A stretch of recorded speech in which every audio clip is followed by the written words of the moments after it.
Good morning বন্ধুরা, শুভ সকাল। তোমরা সবাই কেমন আছো? আশা করি ভালো আছো। মল্লিকা ফ্যামিলিতে তোমাদের স্বাগত। এখন সকাল বাজে হচ্ছে 11টা। আমি আজকে একটু জগন্নাথের ভোগ দিয়েছি, প্রসাদ। তাহলে তোমরা দেখতে থাকো। এই দেখো আমার জগন্নাথ ঠাকুর,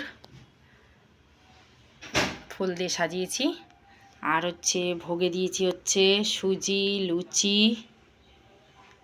মালপোয়া, আর একটু কলা, লাড্ডু, বাতাসা, নকুনদানা। ভোগে তো অ্যাকচুয়ালি খিচুড়ি, পায়েস এইসব করে, কিন্তু আমার শ্বশুরবাড়ির নিয়ম নেই বলে তাই আমি দিতে পারিনি। তার জন্য আমি এইসব দিয়েছি করে, আর যেটুকু পেরেছি বন্ধুরা সেটুকু দিয়েছি। তাহলে আজকের মতন রাখছি। তোমরা ভালো থেকো। জয় জগন্নাথ।